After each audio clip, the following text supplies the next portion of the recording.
Hello and welcome to Roots from LNER. I'm Clara Amfo.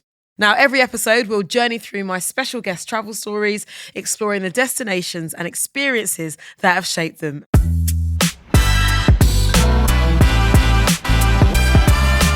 Acting is it's different. It's so much more of a psychological process that I actually enjoy. And I've realized even with my personal content now, I'm getting to a point where I almost feel like an actor because I want my content to be so much more thought out. I want it to tell actual stories. I'm sorry, university is such a defining time that you can never forget the people that were defined alongside you. Victor, you don't understand. You got me through lockdown. Victor, you don't understand the dark times you've gotten me through. I'm just that is what I'm gonna keep going for. BLT or GNT, with food and drink delivered to your seat, it's freedom all the way with LNER. Welcome to Roots from LNER. I'm Clara Amfo, and today I am joined by a king of comedy on TikTok. And you know what? Social media in general. With over 84 million likes and over 1 billion views. He's also quite the pro on the red carpet. I've seen him in action at the Brit Awards, the Mobos. This man was handpicked by Rihanna herself to interview our queen from Barbados at her Fenty Puma launch. And it's not just TikTok and the red carpet that he's owning. The fashion world loves this man too. In fact, British Vogue named him as fashion's favourite TikTok star.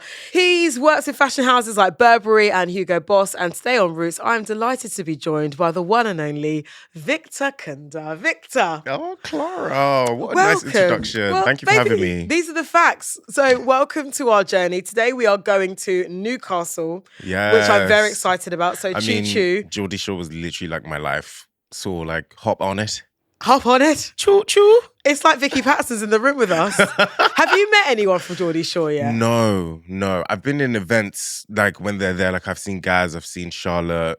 I think it's just Gaz and I think I've seen Chloe as well. Right. But it's you know how people say never meet your heroes? They are my heroes. So I'm just you know what? Let's just keep it at a distance. Very good, very good. I find that so fascinating that it's the Geordie Shore lot that would make you spontaneously combust because, you're on this beautiful part of your career journey where you're getting to travel the world, meet all these interesting, exciting people. Again, Miss Rihanna, Robin Rihanna Fenty said, "Oi, you, I want you," but it's people from Geordie Shore that get you hyped. Right, literally. These people... Because they were my childhood, they were my formative years. Obviously, Rihanna also was, banger after banger. Of course. But it was just a completely different culture-defining moment. All the Geordie Shores, the Jersey Shores, the real ones know the valleys. Those were the shows. Shout out to our friends in Wales. Right, exactly. Yes. So, but the Rihanna one, I'm sorry, still low-key trumps all because nothing can compare to the moment. I think it's because I knew she was coming to me. But at the events, the Geordie Shore people, they were just there.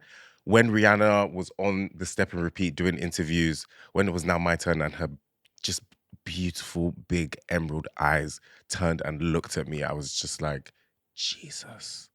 It's real. I'm about to interview this woman. And she loved you. She literally, oh my gosh, guys, this story. She walked up to me, was asking me should I wear my sunglasses? I was just yeah, she wears her sunglasses, she puts her hand on my shoulder, rests her head on my shoulder, all the cameras come, I have not seen a single picture. Are you joking? Of me with Rihanna's hand and head on my shoulder.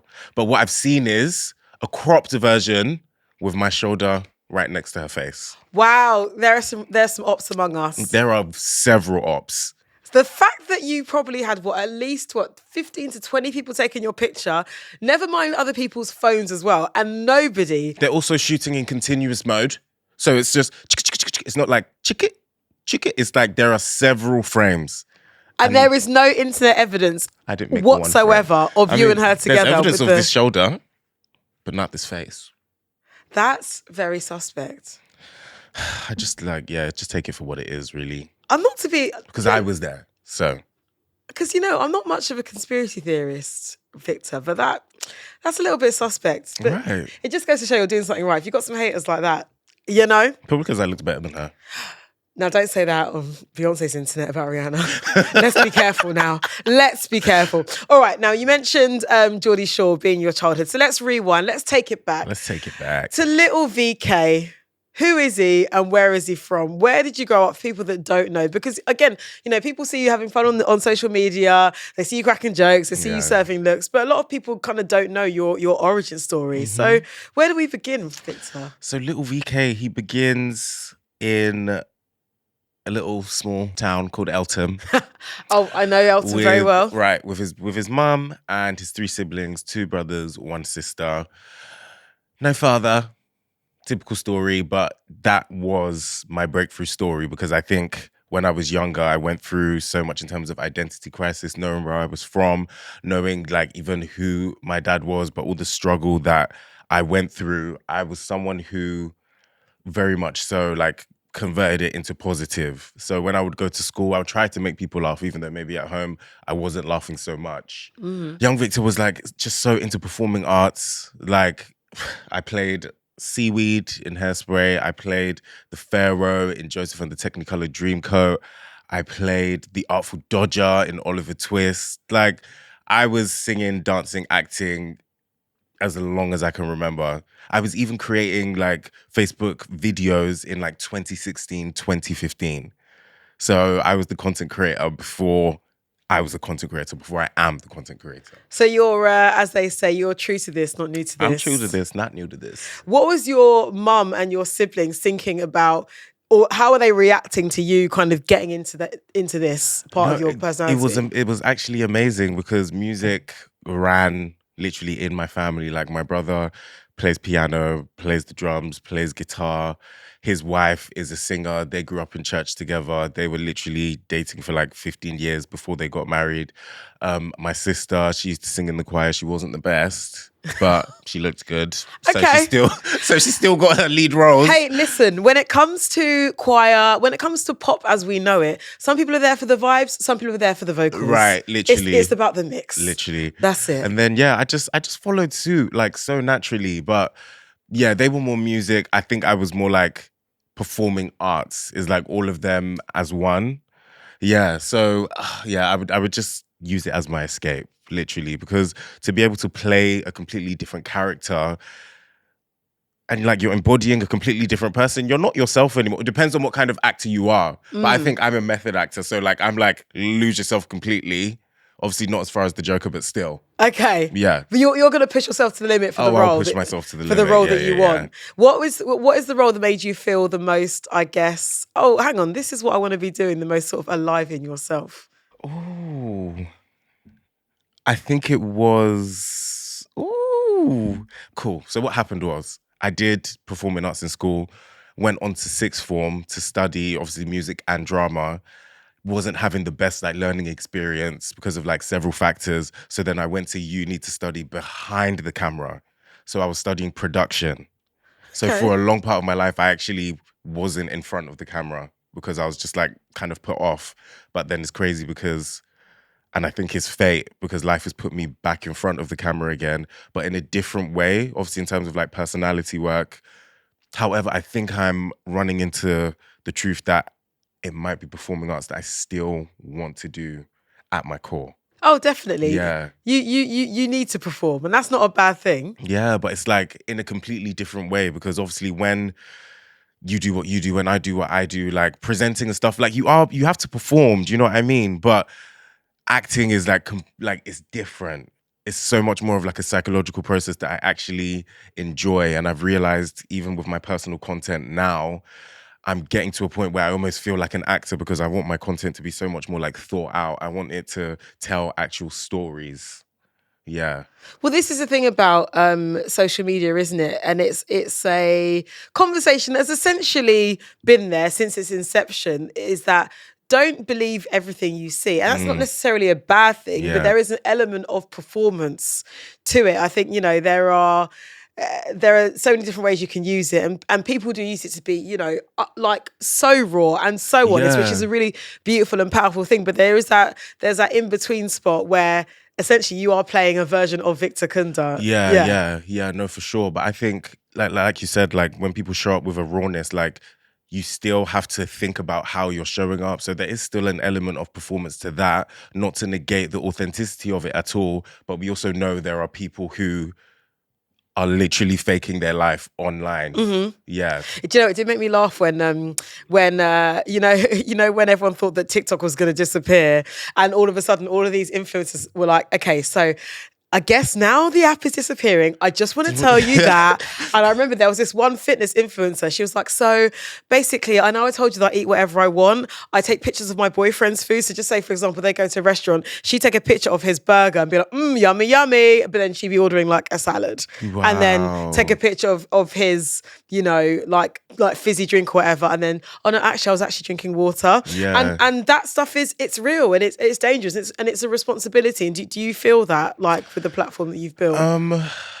For me, authenticity has always like been my bread and butter in this. Like, it doesn't matter if I'm on TikTok, like actually like speaking to my audience directly, or whether I'm coming up with a creative concept that, even though it may be in a world that has nothing to do with me personally, I still have to let my character shine through in terms of like the creative process, in terms of always having like some sort of comical element in there. Because you know me, I'm not serious.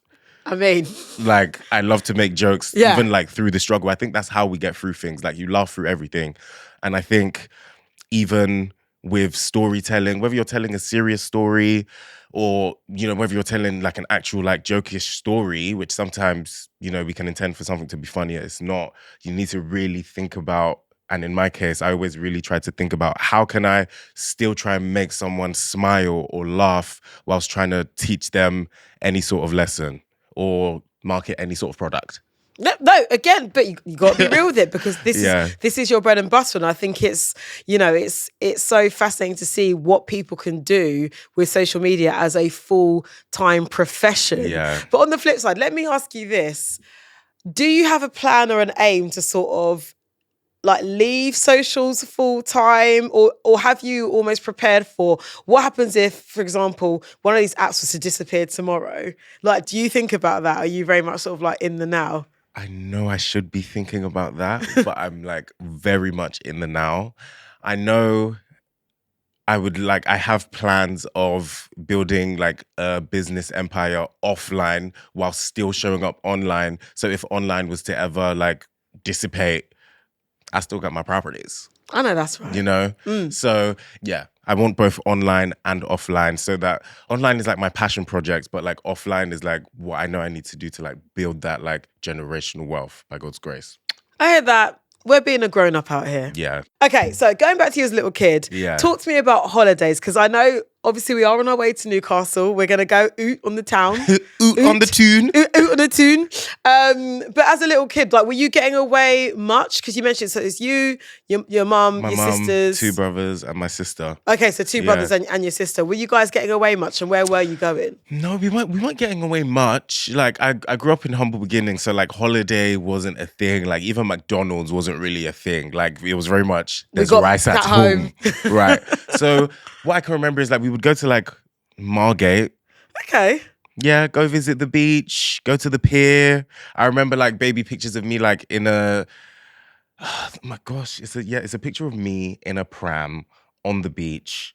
I think there's a donkey. I think I'm holding some ice cream that's literally melting in my hand. But yeah, like we would do like internal holidays. Yeah.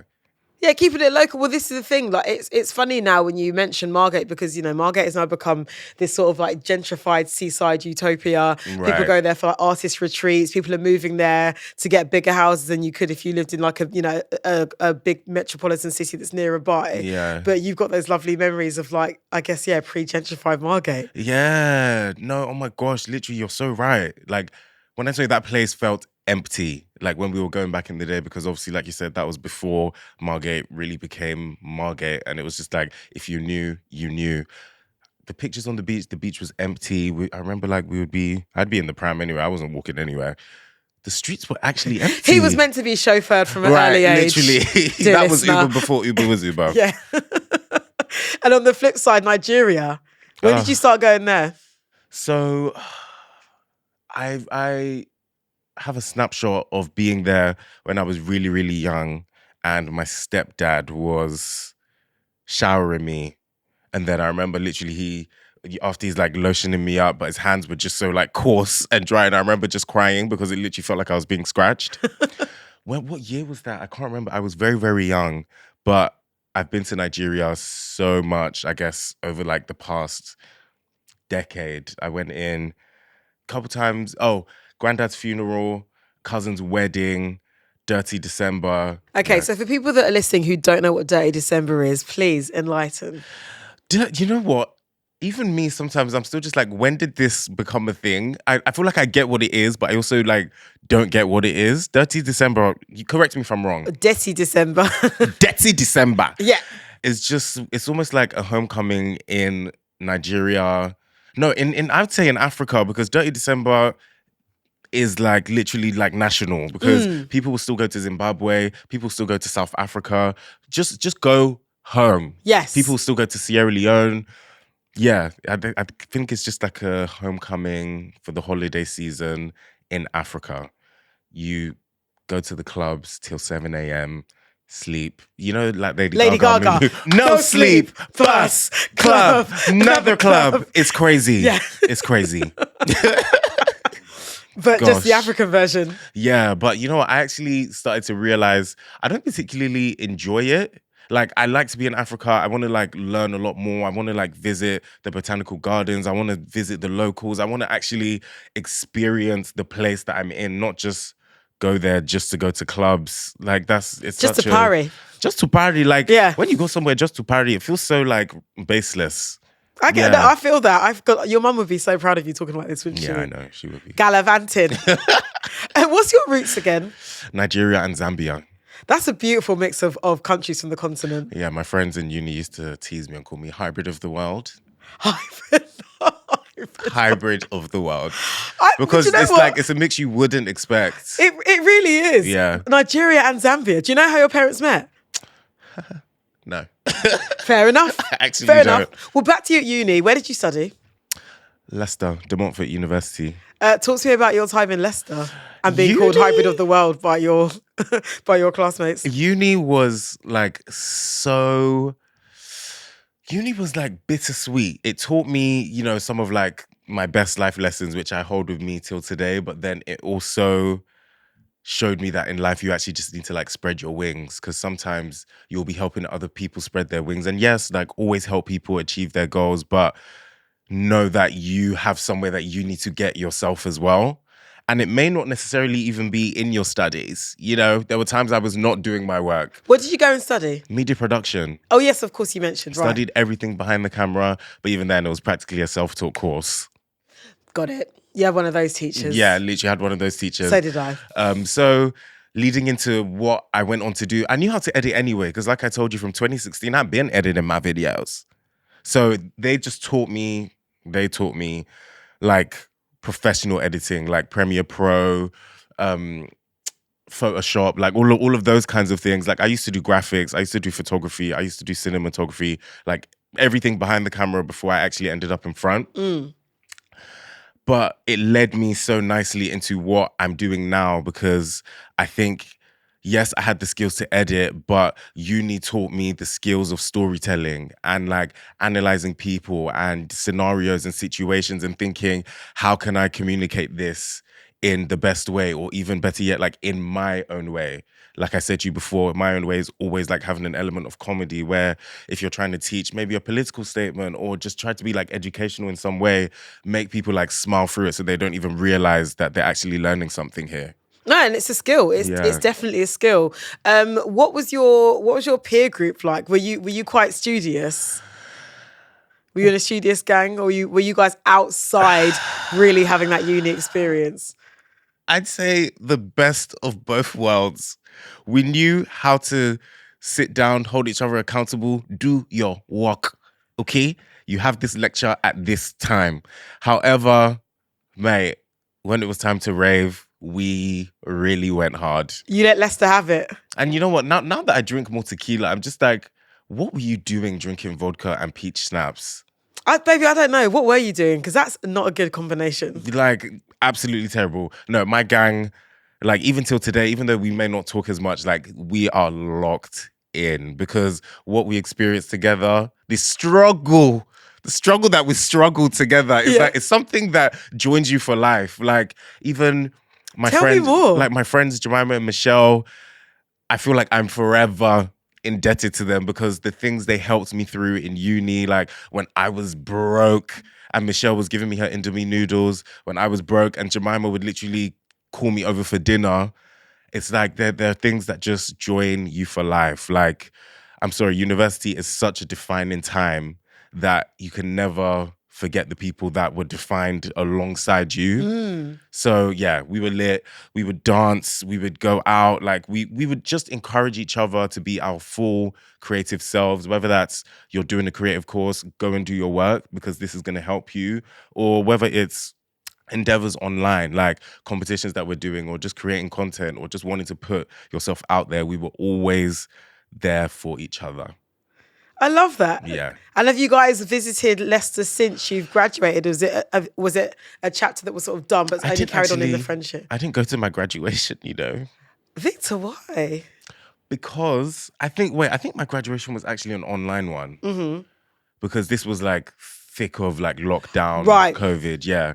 So I graduated. I think I had struggled so much with my final year projects because I was focused on an online creative endeavor for so long. I didn't realize, obviously it was happening in front of me. I was neglecting my uni work. So I struggled so much with my final project. I just handed it in and was just like, you know what? I'm leaving you behind. And what was the result? Here we are. What did you get? I'd say my life now is my results. Okay, I'm so nervous. Did you get... If you got a 2-2, that's okay. Yeah, I actually got a 2-2. That's so fine. I know. You got your degree. No, I got my degree. However, I would say my graduation is the life that I live now. I know. I think that's very beautiful and very poetic. Yeah. And also, it's just a piece of paper. It's fine. Like, you know. It's fine. All right. So we're fast forwarding. Well, we're going all over the shop, really. Am I allowed to eat on that? Oh, no, please take a snack. Because actually, dear listener, do you know when you're on an LNER train, right? There's a barcode on the back of your seat. If you scan it, you can get table service to your seat. You can get table service. Yeah, on a long journey. Yeah. So people will bring your snacks to you. You can order snacks to your seat. You just scan a QR code in the back of your seat. Because I remember we were going to Leeds. I think it was on an LNER train because I was working for the festival. And we literally had to get up, and it felt like a pilgrimage just to get to the little snack carriage. Not anymore, baby. Not anymore. Scan that code. Get table service. Scan that code. They will bring your snack right to you. Wow. Okay, you're a Kit Kat guy. Okay, and you go one finger at a time. Yeah. You know, there's those weird people that just chomp straight into the whole thing. That stresses you out. Stresses me out. I like the people that eat their Kit Kat like that.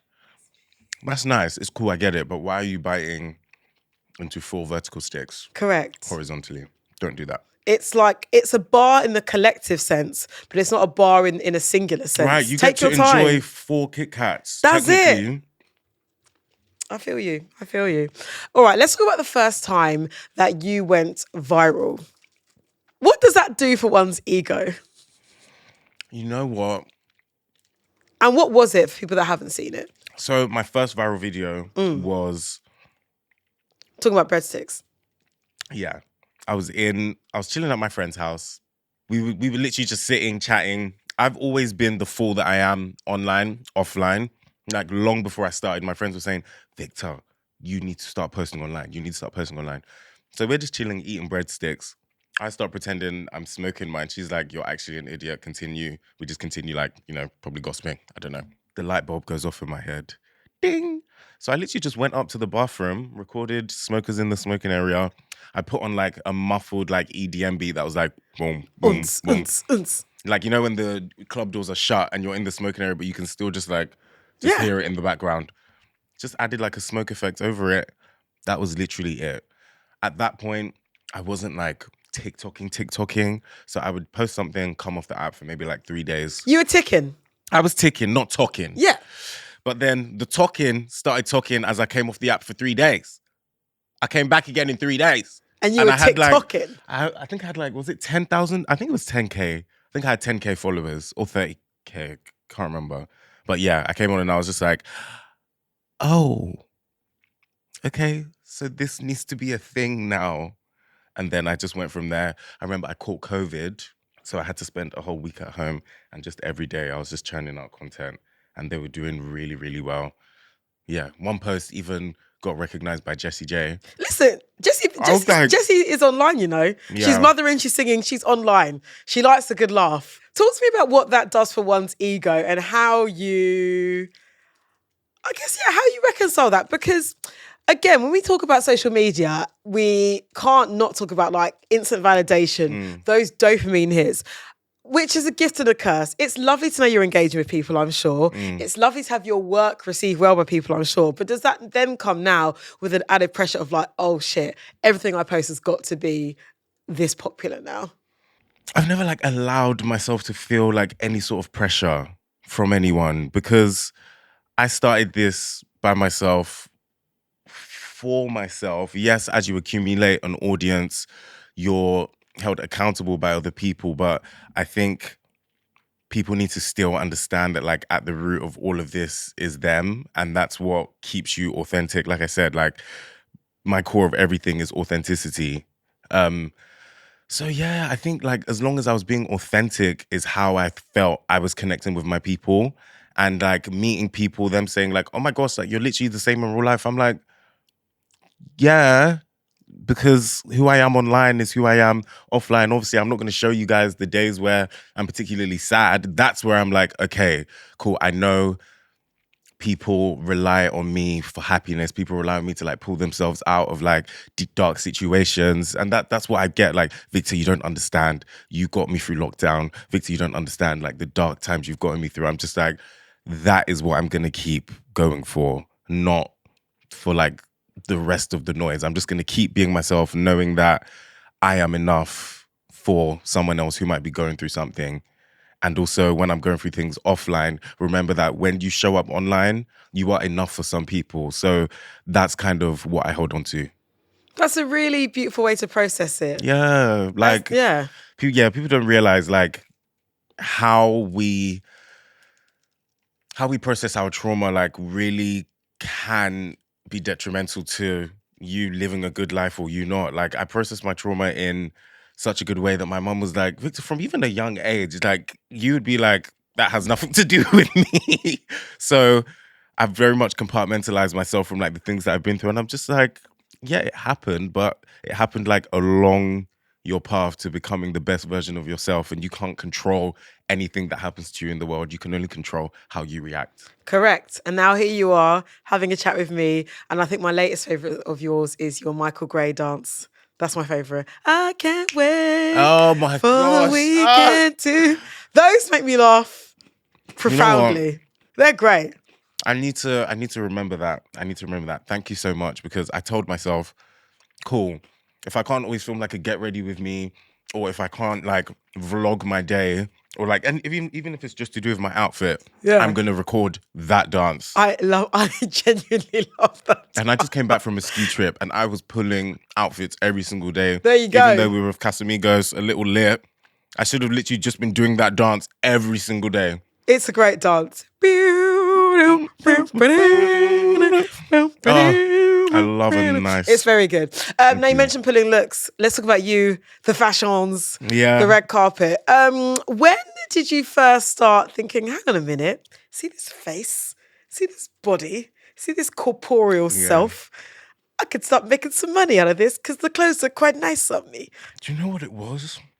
I feel like I didn't realize. I think I started just like posting pictures. So I went through puberty late, girl. A late bloomer. Second year of uni. I literally morphed. So I would be like taking pictures.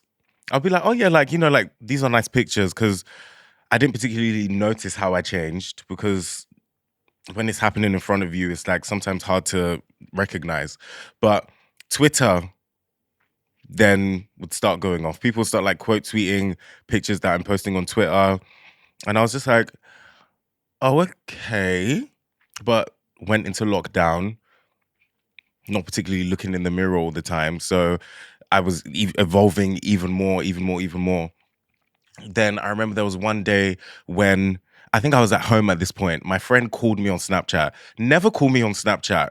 I'm just like, that's just not a serious app to like communicate on. Yeah. Sorry.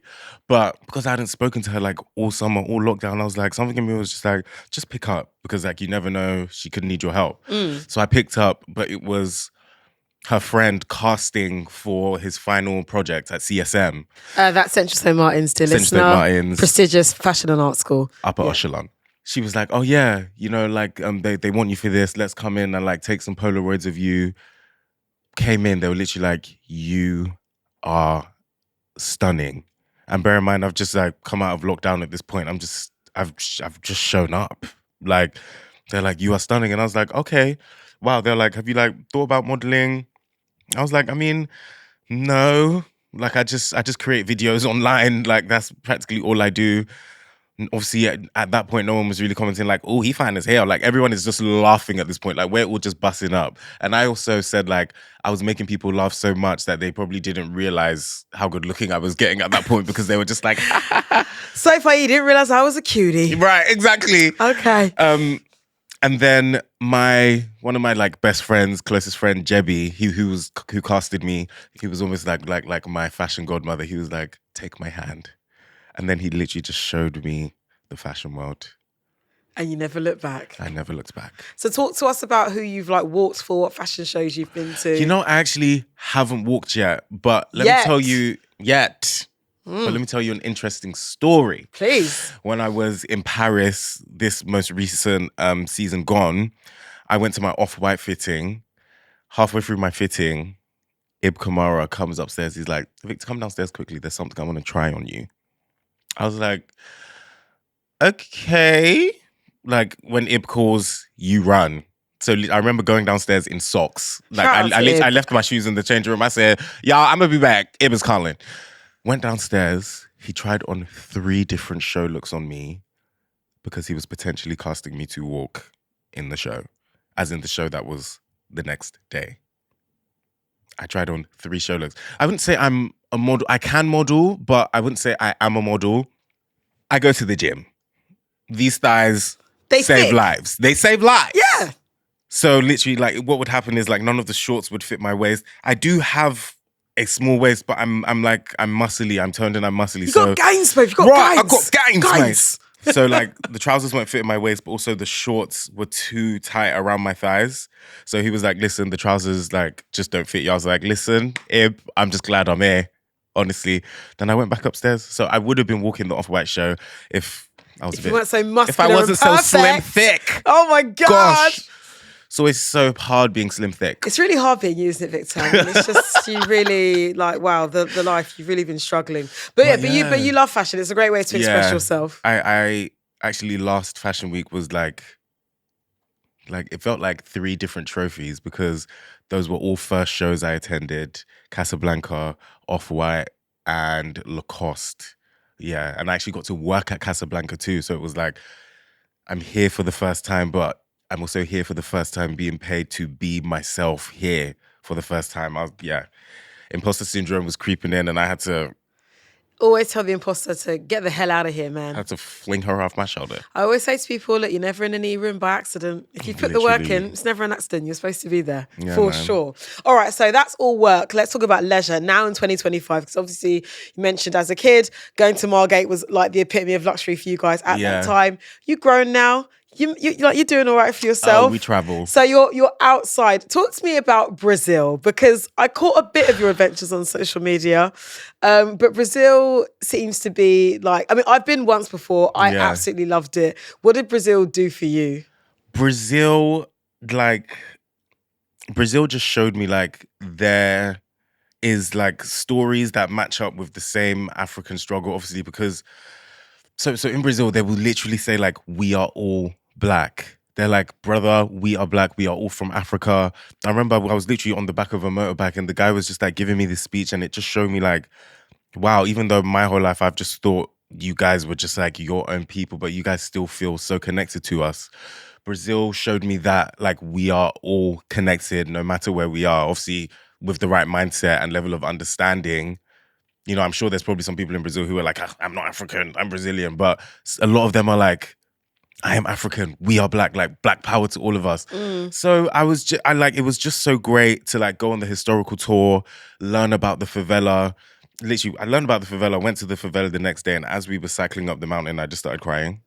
Favelas are beautiful. Like, so, dear listener, if you didn't know, the favela, they're sort of like these almost, they're like these micro communities. Yeah. Like, essentially, like, it's like the hood. But it's like micro, but not so micro. Not so Those micro. favelas are huge. Yeah, and they're sort of like built, they're like these really condensed sort of like apartments, homes, built essentially on top of each other with their own sort of ecosystem of like plumbing and electricity that's away from like the central city, the central city. So there's a really famous one called Rocinha, which I went to and you went to as well. And it's incredible, the sense of community there. It's beautiful, isn't it? Yeah, literally, like that's what overwhelmed me because I was like, the media portrays the favelas to just be this like completely dangerous place. Obviously, the police in Brazil don't even go up there. So you would think, oh my gosh, this is a place where I can't even step because if that policing isn't there, then anything can happen to me.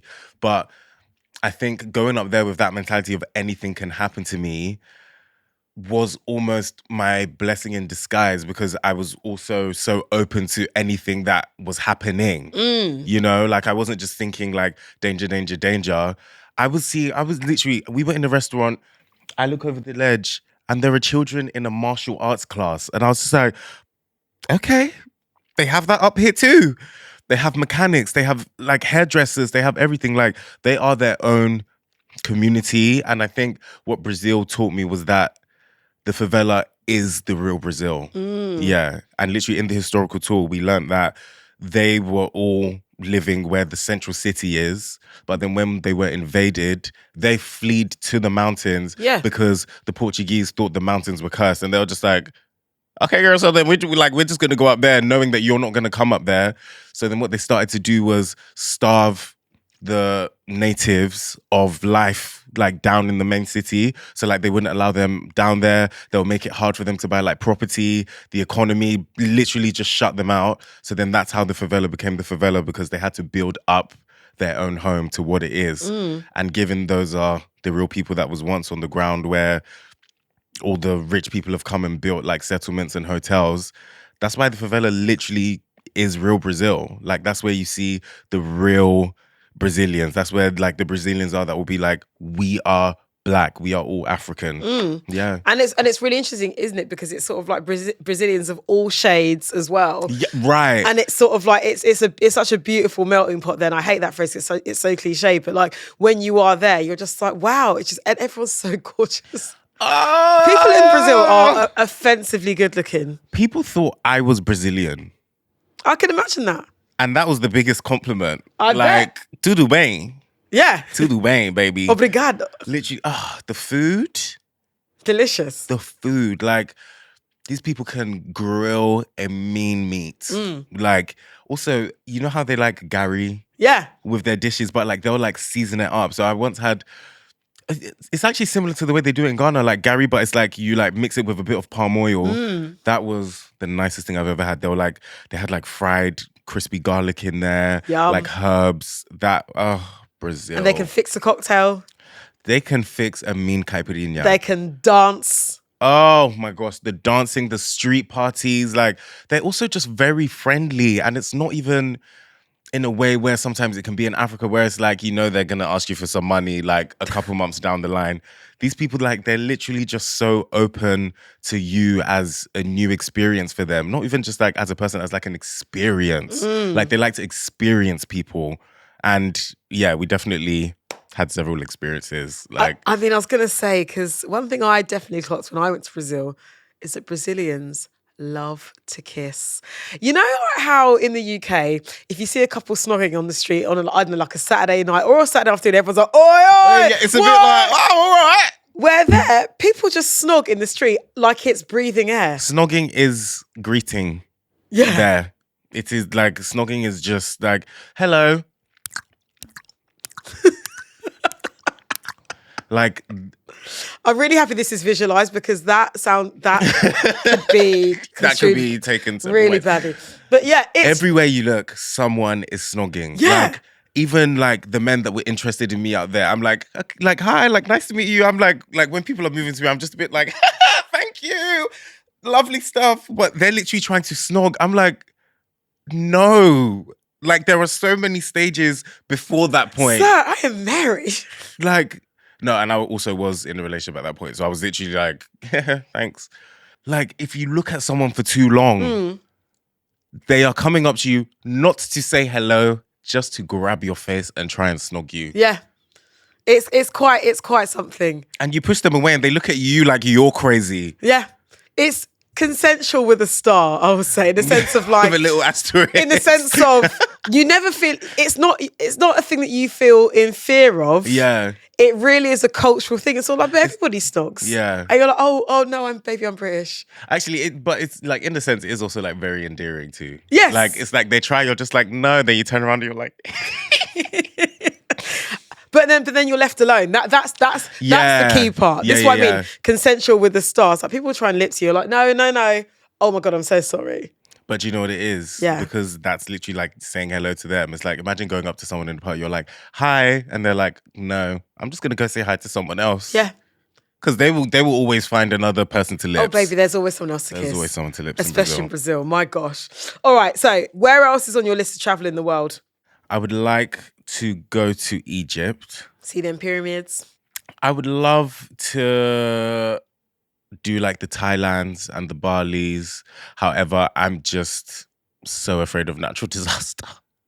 I'm scared of natural disasters because I'm actually a geographer too. So when I'm in these places, I'm just like, I know the tectonic plates we're on right now and I know when your last earthquake was. So if I work it out, anything could happen right now. Also, sorry, I'm really geeking out right now. So there's this thing called the doomsday fish that when it's and it lives in like the deep blue sea. When it's spotted at the surface of the ocean, they take it as like a warning that something's coming. Obviously, because something must be like being disrupted in its home down there. So it has to like swim up. It was spotted in Lanzarote. There's also a volcano in Lanzarote. I'm not expecting the volcano in Lanzarote to go off, but there was an earthquake in Thailand. Did the River Thames not overflow in Greenwich? I'm just spotting things around the world. I'm just like, yeah, sorry. If I lift up that cap right now, am I going to see some tin foil underneath it? But also, you know what? If something happens, you told us so, Victor. You heard it here first. You really did. Exclusive. Staying local, where would be your next ideal location besides Newcastle? Or was it Newcastle? Was that the focus for your next big UK staycation adventure? I would actually love to go to Newcastle. I'm calm with us just going to Newcastle because I get to finally meet my people. And do you know what it is? It's not just the Geordie Shore lot. I think I would just be happy just being there. Literally just ordering a drink at a bar. And the person just speaking to me in a Geordie accent, that's like my dopamine rush in itself. Do you know what? I'm with you. I love the Geordie accent so much. It's so warm. So warm. And so inviting. It's so inviting. Exactly. Yeah, literally. I love it. I would also like to go to Scotland. Mm-hmm. The Highlands. Yeah. Yeah. But I'd want to go out there to obviously chill, but also like make a movie, like a fashion film out there because the views there, the landscapes, the terrains, with a fire outfit, like. Okay, so starting in Newcastle for the local staycation. Yes. And then we're going to go to Scotland. That's the plan. Yeah. And then make friends with some of the Geordie Shore cast along the way. Yes. So then hopefully they can cover our trip to Scotland because they'll be like, oh my gosh, you're so nice. Like, here's £30,000. I just love that. Honestly, shout out to all of our Northeastern faves. Amber Gill, Jay Thirlwell, Lauren Laverne. The list goes on. I just could listen to all of you guys speak forever. It's just the best accent. It's bliss. It's wonderful. But we have reached our destination. We're in Newcastle, Pet. We're here. That sounded Irish. That sounded terrible. But we Oh are my here. gosh. Thank you so very much Thank you for having joining me. us on Roots from LNER. Do make sure you follow Victor on all social media, on TikTok at victor.kunda, that's with a K, and on Instagram at Victor Kunda. Thank you so very much for listening to this episode of Roots. If you liked what you heard, then why not rate and review and give us a follow whenever you get a chance. Also, look out for Victor's Quiet Coach episode, which is going to drop next week. We're going to be hearing about his travelling snacks. You can hear him opening the snacks right now. Tracks and hacks. He said, I'm going to give you audio realness. ASMR. Snacks, tracks and hacks, and what places have inspired him and changed him until then. BLT or GNT, with food and drink delivered to your seat, it's freedom all the way with LNER. Roots from LNER, a distorted production